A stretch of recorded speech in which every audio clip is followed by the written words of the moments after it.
Leonard by Adrienne M. Frater. Read by Nicolette Mackenzie.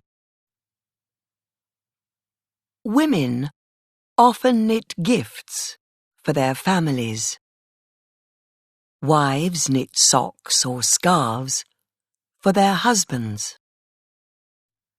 Grandmothers knit little jackets for their children's babies.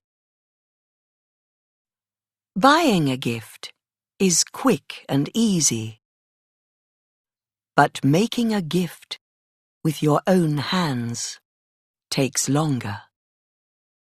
And if, like Leonard's wife, your hands are old and stiff and crooked with arthritis, perhaps knitting is not the best thing to do.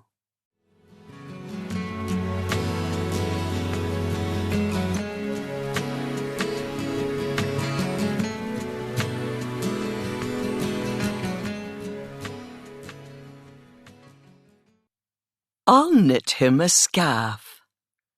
Yes, I'll knit him a scarf the same colour as his eyes. I wait until my niece takes me shopping. I want to buy some wool, I tell her.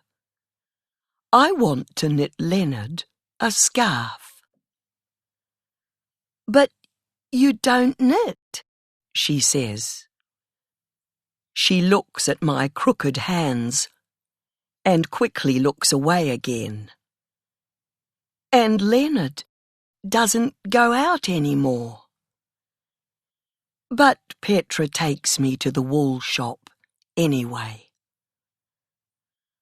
I want to buy some blue wool, I say to the woman in the shop.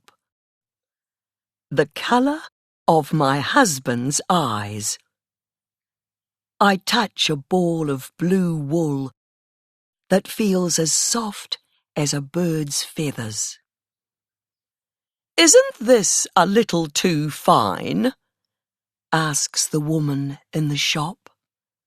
No, it's just right. Later, tired after my shopping, I lie back in my armchair and have a little sleep. When the car stops outside, I am still half asleep.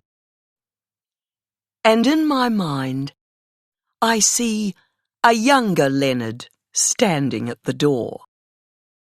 His back is as straight as a piece of wood, and his blue eyes smile. Is anyone home?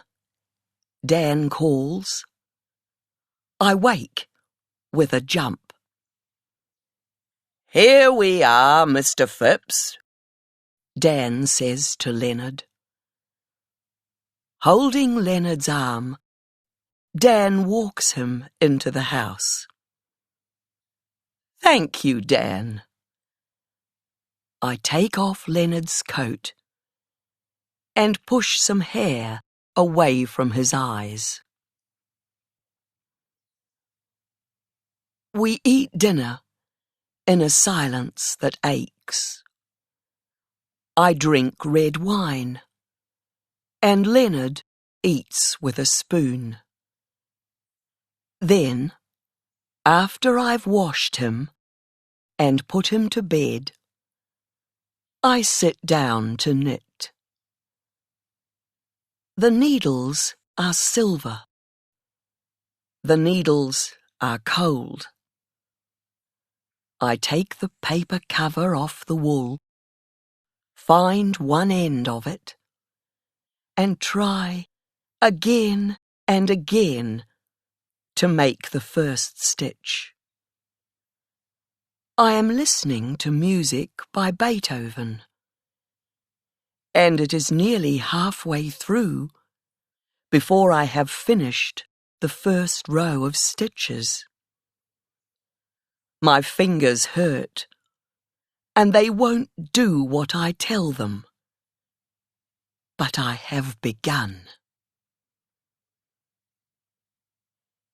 Leonard and I met at a concert in Auckland.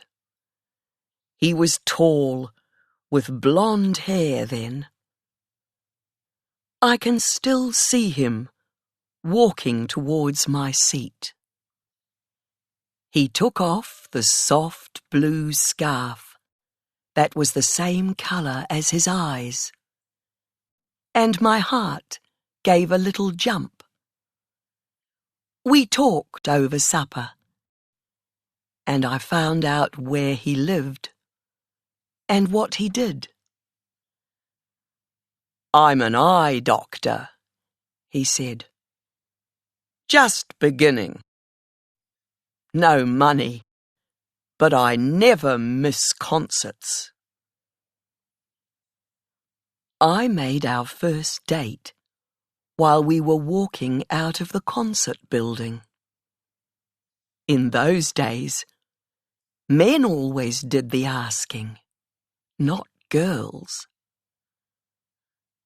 I don't know if Leonard was surprised at my asking him or not. He never said anything. On the days when Leonard goes to the daycare centre, I knit.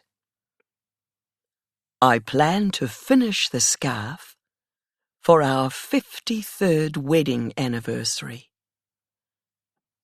The scarf is almost finished, and when I hold it to the light, diamonds shine through. I shake the wool, drop a stitch, try to find it again. Was I more in love with Leonard than he was with me? I have so many questions, and I cannot ask any of them now. "It's finished," I tell my niece, putting the scarf round my neck. "It looks good," she said, "if you don't look too closely." "Is it a gift?" "Yes, my last." On the morning of our anniversary, I kiss Leonard and give him the scarf. I know he will not speak, but while I am putting the scarf round his neck, I find that I am still hoping. The scarf is as crooked as my fingers. It's full of holes, long, thin holes, little round holes.